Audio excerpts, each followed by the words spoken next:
말씀입니다. 히브리서 6장입니다. 히브리서 6장 13절에서 20절까지 말씀 한 절씩 교독하도록 합니다. 6장 13절 358페이지입니다. 358페이지 13절부터 제가 봅니다. 하나님이 아브라함에게 약속하실 때에 가리켜 맹세할 자가 자기보다 더 큰 이가 없으므로 자기를 가리켜 맹세하여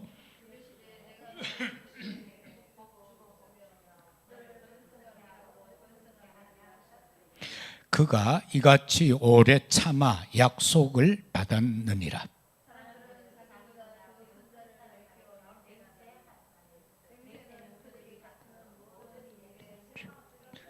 하나님은 약속을 기업으로 받는 자들에게 그 뜻이 변하지 아니함을 충분히 나타내시려고 그 일을 맹세로 보증하셨나니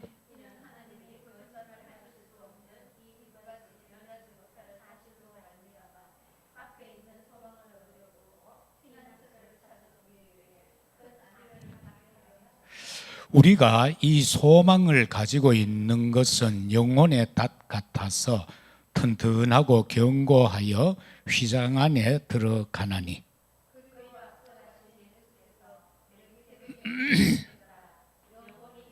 제사장이 되어 우리를 위하여 들어가셨느니라. 아멘.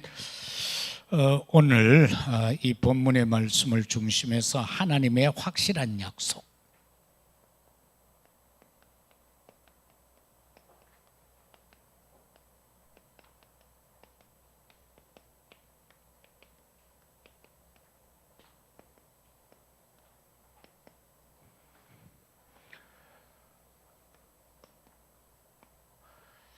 여기서 먼저 살펴볼 말씀은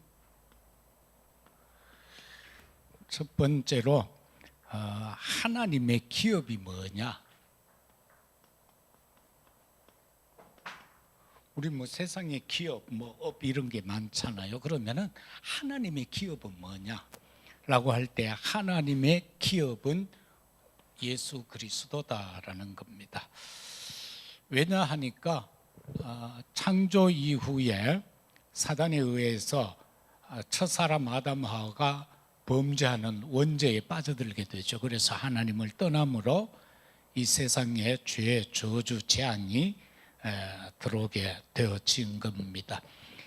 이것을 해결하기 위해서는 그리스도만이 당연한 겁니다. 예수 그리스도가 아니면 안 돼요. 그리고 예수로만 되죠. 절대 아니면 안 돼요. 그래서 하나님의 기업은 오직 예수 그리스도다. 이거를 우리가 에베소서 1장 11절을 통해서 보면은 하나님의 계획을 따라 우리가 예정을 입어 그 안에서 기업이 되어졌다.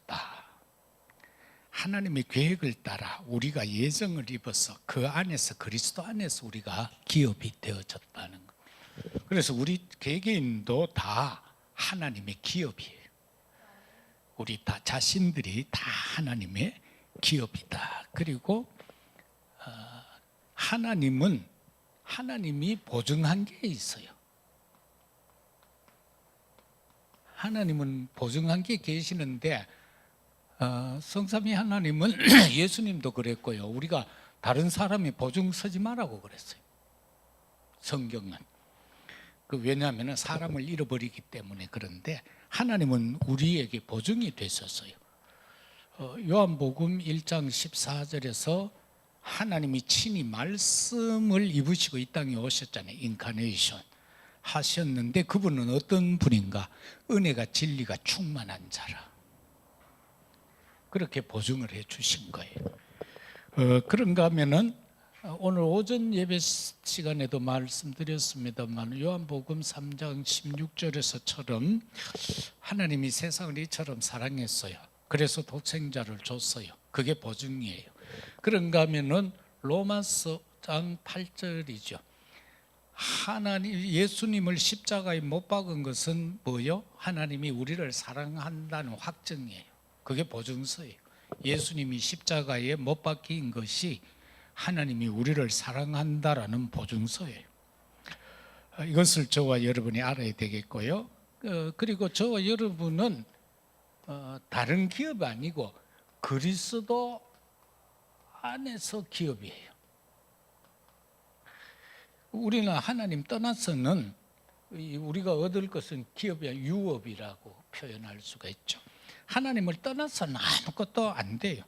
갈라디아 3장 29절인데요. 여기에 보면은 너희가 그리스도의 것이면은 곧 아브라함의 자손이요 약속대로 유업을 이을 자니라. 저와 여러분은 천국의 약속을 유업으로 이을 자들이에요. 그래서 그 유업을 이을 자니까 우리는 또 후대에게 전달해야 될 사명이 있는 거예요. 그래서 하나님은 아브라함을 불러서 그로 통해서 엄청난 일을 하시죠. 첫째는 하나님의 말씀 성취에 대한 약속.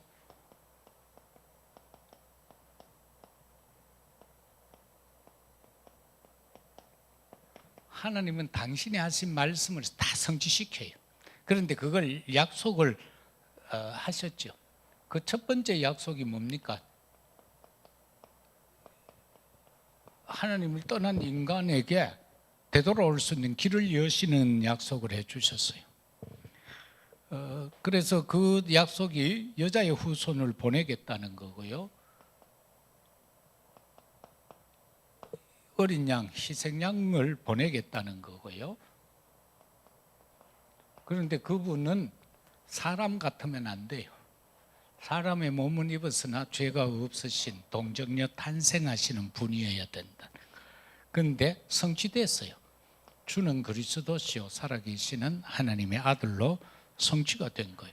그 다음에 역사적인 증거로 우리 많은 믿는 사람에게 증거로 보이신 것이 있어요. 그게 아브라함을 통해서 나타난 건데 창세기 12장 1절에서 3절.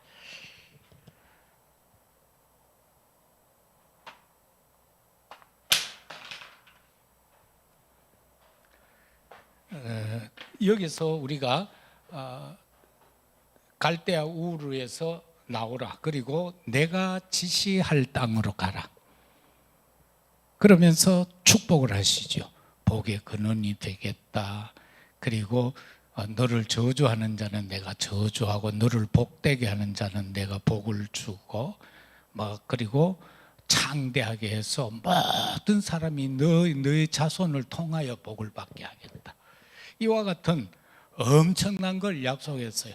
약속했는데 그대로 되어졌어요. 마태복음 1장 1절에서도 아브라함과 다윗의 자손 예수 그리스도의 계보라. 옛날 성경에는 예수 그리스도의 세계라. 이제 그래 되어져 있는 것처럼 이 엄청난 것이 약속한 대로 성취가 되어졌어요. 그 다음에는 창세기 20 분필 하나 가져왔어요.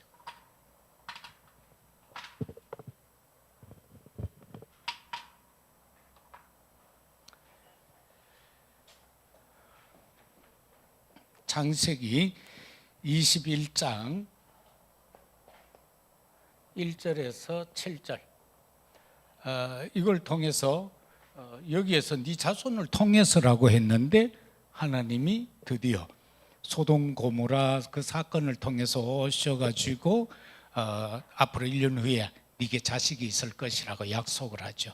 그러면서 여기에서 이삭이 얻어지는 게 성취되어지는 것을 보게 됩니다. 그 다음에는 그리스도를 통한 승리의 약속. 예수 그리스도를 통한 승리의 약속을 하십니다. 이 예수 그리스도는 요한복음 1장 14절에서처럼 말씀이 육신이 되어 우리를 위해 이 땅에 오신 그리스도인데 은혜와 진리가 충만한 분이고요. 이 그리스도를 통해서 뭐 복음적인 많은 것들은 제외하더라도 에베소서 6장 10절에서 20절까지를 통해서 승리할 걸 약속합니다. 전신갑주를 여기에서 말씀하죠. 뭐 구원의 투구를 쓰고 의의 흉배를 붙이고 진리의 허리띠를 띠고 복음의 신발, 그다음 믿음의 방패, 성령의 검, 이런 완전 무장을 해가지고는 뭘 합니까? 사단의 진을 깨트리는 거예요. 고린도후서 10장 4, 5절. 사단의 견고한 진을 깨트리려고 하면은 전신갑주를 입어야 된다는 겁니다. 예수님이 이거를 로마 군병의 그 무장 형태를 가지고 그렇게 설명을 붙인 거예요. 우리가 영화 같은 데 보면 로마 군병들만 멋진 그 장군들 복장이 있잖아요. 그 이제 거기에 비유해서 구원의 투구, 의의 흉배, 이 허리띠, 칼 차는 허리띠, 그리고 신발, 가죽 신발 다 신었잖아요. 그래서 그거를 가지고 그렇게 표현을 했던 겁니다. 그래서 이 약속을 했고요. 그 다음에 빌립보서 2장 9절과 10절을 통한 또 약속이 나옵니다. 거기에서 보면은 모든 무릎을 예수의 이름에 꿇게 하시고, 바로 예수 그리스도를 통한 승리의 약속입니다. 세상에 있는 모든 것은 그리스도 그 이름 앞에 무릎 꿇게 되어 있는 약속을 해 주셨습니다. 그렇기 때문에 우리도 그 그리스도 이름을요 담대하게 선포할 때 흑암이 무너집니다.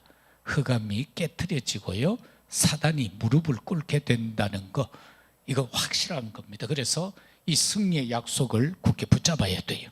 그리고 예수님이 친히 말씀하시잖아요. 요한복음 16장 33절을 통해서 예수님이 분명하게 말씀해요. 내가 세상을 이겼다. 그리고 우리 보고 담대하라고 그랬어요. 그리고 우리 보고도 세상을 이긴다는 거예요. 내가 이겨놨다는 겁니다. 바로 사단의 머리를 깨뜨려 놨고요. 또 어린 양의 피를 바르면서 막 완전 죽음의 세력들을 꺾어 놓은 거예요. 그래서 어린 양이 피가 있는 집은 넘어가잖아요.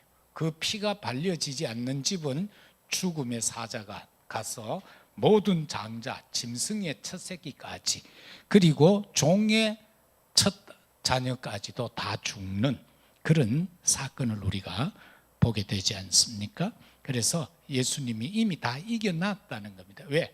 요한복음 19장 30절에서도 십자가를 지시기 전에 이미 선언했어요. 내가 다 이루었다.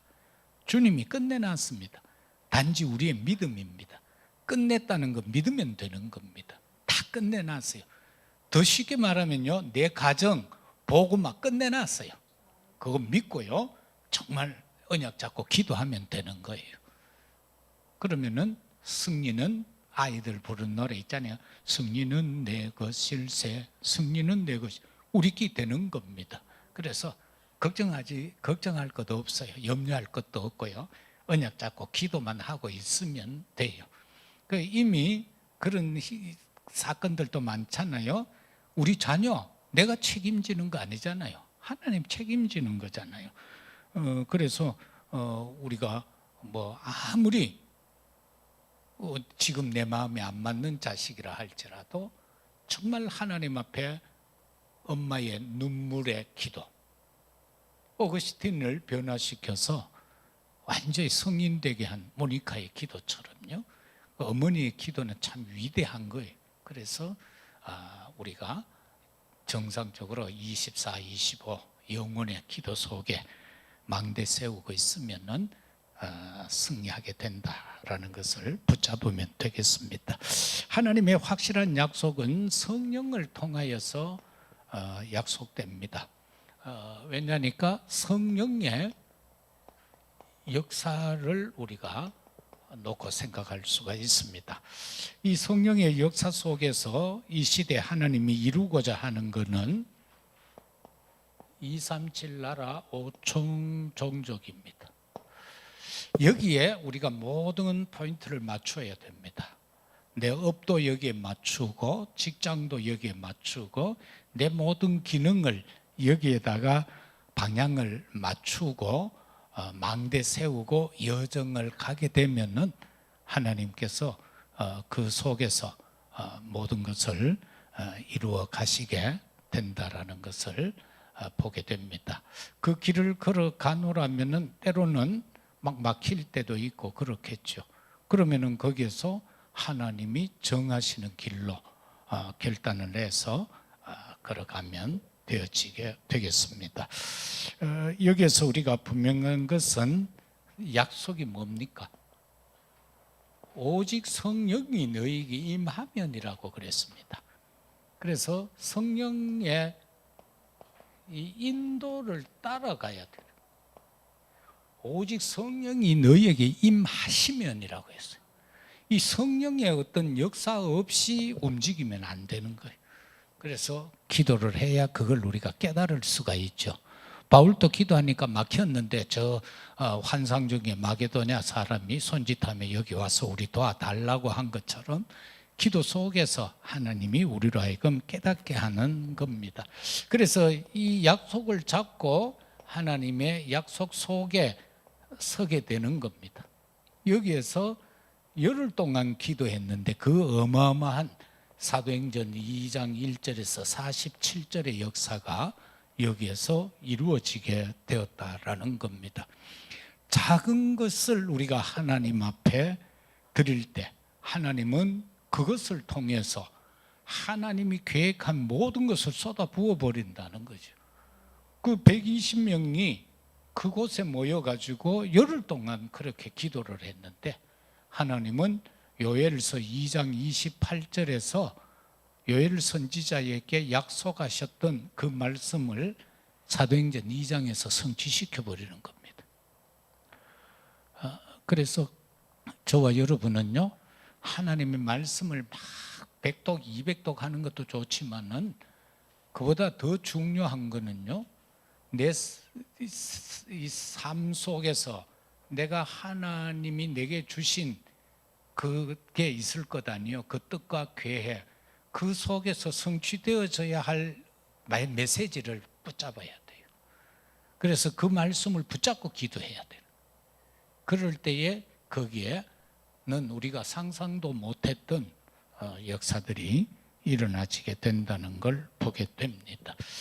그래서 이 결과적인 것이 사도행전 2장의 사건이 이루어지게 된 것을 보게 됩니다. 그래서 결국은 또 나중에 보면은 사도행전 19장에 들어가서도 사도행전 2장에 1장 14절에 마가다락방의 그 오순절의 역사가 재현되어지는 사건이 일어나거든요. 그러면 오늘날도 마찬가지잖아요.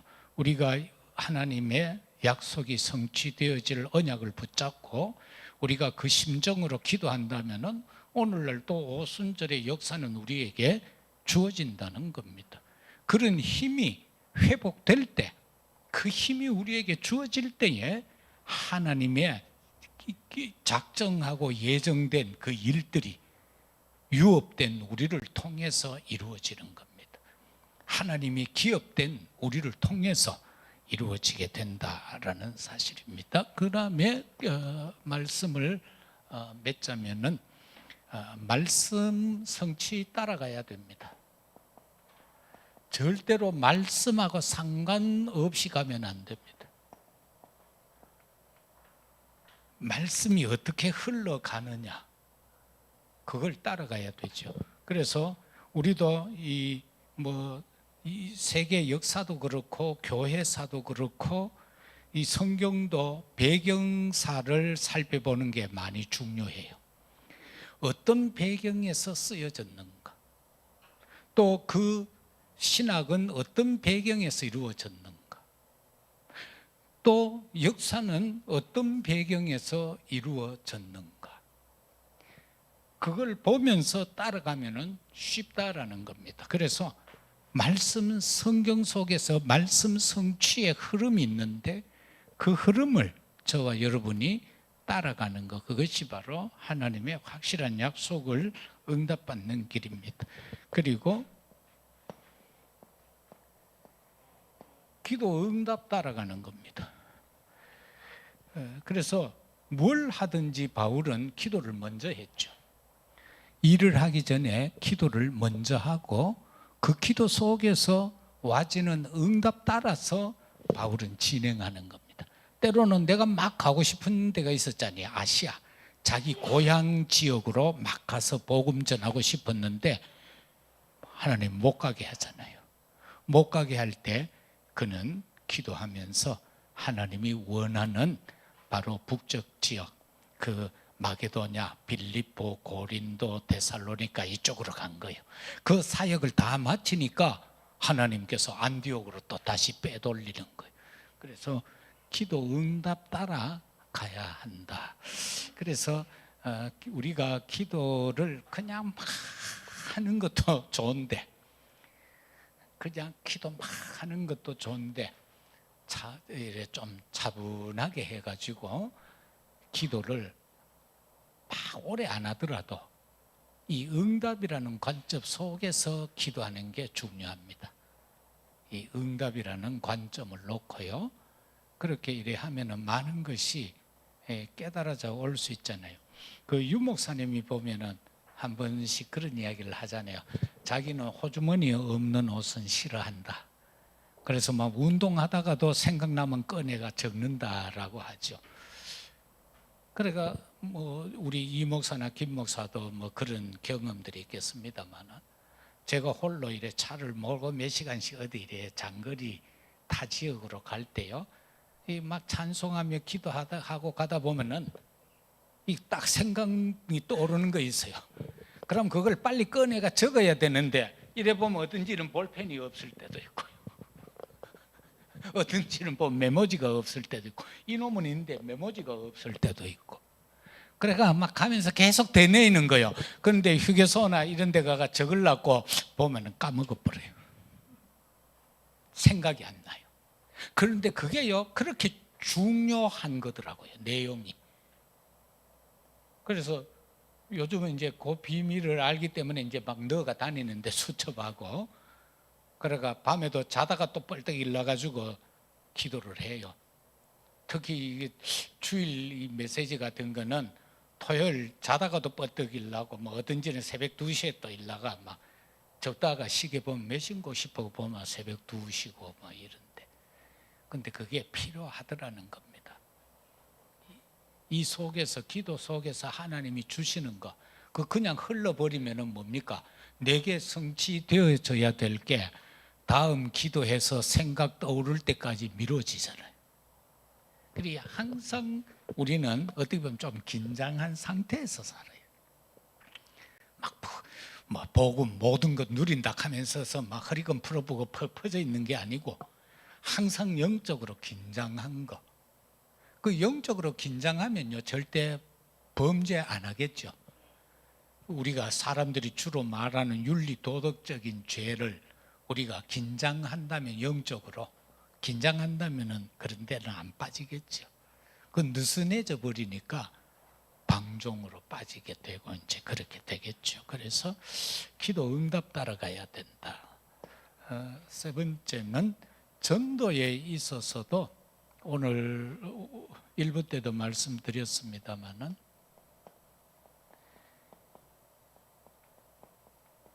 이 전도의 본질, 이 전도의 본질은 전도한다는 것도 중요하지만 내 삶을 여기다가 맞추는 게 더 본질이에요. 내 모든 것을 여기에 맞추는 것, 내 업을 여기에 맞추고 그런 게 본질이다. 그 우리는 자꾸 하면은 막 힘내가 열심히 하고 막 캠프도 중요하지만 막 캠프 뛰고 막 하는 그게 본질이 아니에요. 본질은 내 모든 행함이 여기에 초점이 맞추어져야 된다. 그리고 생각이 여기에 내 은행이 여기에 그게 맞을 때에 되는 겁니다. 그래서 사업가들도 진짜 기독교인으로서 성공한 사업인들을 보면 전부 여기에 초점을 맞췄어요. 전도라는 것에 초점을 맞췄어요. 그래서 우리나라에 빚 없이 장사하는 사람이 3사람이 있어요. 3일제약인가 그 회사하고요. 그 다음에는 저기 대한유리, 그 한국유리, 그 최 사장님, 그 한국 도자기하고 뭐 이래 하는 그분이 장로님이세요. 그분하고 또 한 사람은 잊어버렸는데 은행에 빚 없이 장사하는 사람 우리나라 3사람밖에 없어요. 기업가 중에는. 그래서 그분은 그런다고 그러잖아요. 막 회사를 크게 경영하다 보니까 수요 예배는 거의 못 간다는 거죠. 그렇다고 해가 막 큰 사업하는 사람이 새벽 기도가 되겠습니까? 금요 기도가 되겠습니까? 그런데 회사 본사 가는 데까지 1시간 더 걸린다. 그럼 자기가 운전 안 하잖아요. 그 1시간, 그리고 출퇴근하면 벌써 2시간이잖아요. 그 2시간을 성경 보면서 기도한다는 거예요. 그 회장님. 멋있잖아요. 그리고 그 이랜드 박성수 장로, 그분도 자기 사무실, 사장실 뒤편에 회장실 따로 있다고 그러죠. 방 한 작게 해서 책상 놓고 성경책 놓고 방석 깐 방, 그게 회장님 방이에요. 그래서 출근하면 거기에 들어가서 기도하고 퇴근할 때도 거기서 기도하는 방, 그게 회장님 방이라. 그래 바로 하나님께서 그렇게 역사하신다는 겁니다. 그래서 이 본질, 내가 목사하는 본질이 뭐냐는 겁니다.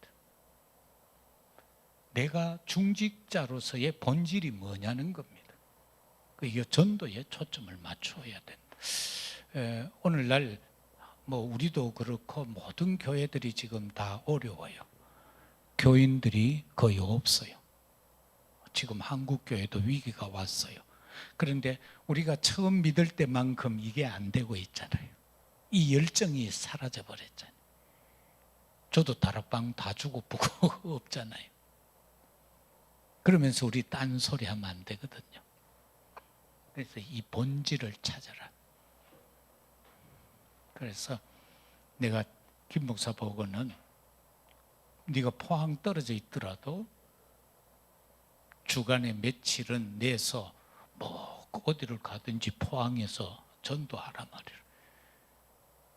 그러면 하나님은 포항에서 전도해도 하나님은 우리 소속이 대구 선교교회니까 대구 선교교회 역사할 것 아니냐. 근데 그게 참 하기가 힘드는 내용이죠. 그래서 저도 요즘 계속해서 하는 게 내게 주어진 흐름은 뭘까? 내게 주어진 흐름. 그걸 놓고 계속 기도하는데 아직 제가 어느 정도는 붙잡았어요. 아, 내가 이거를 회복해야 되겠구나. 그런데 그게 지금 아직 제대로 실천이 안 되고 있는 상태입니다. 여러분도 담임 목사가 그게 빨리 회복될 수 있도록 그냥 그래 기도하면 됩니다. 정장님 기도하실 때 우리 목사님 마음 먹은 거 그거 빨리 실천되게 해 주옵소서. 그래 기도하시면은 성령이 역사하셔서 내가 힘을 얻어서 그게 되어질 때 하나님의 역사가 일어나지 않겠나 그런 생각을 합니다. 그래서 우리 모두 각자도 이게 오늘 중요하다. 지금 한국 교회가 이게 죽어버렸다. 전도라는 게 죽어버렸다. 그래서 이거를 회복해야만 우리 후대도 살릴 수 있고 그렇습니다. 이 한 주간 하나님의 확실한 약속을 붙잡고 승리하는 우리 모두가 되시기를 주의 이름으로 축복합니다.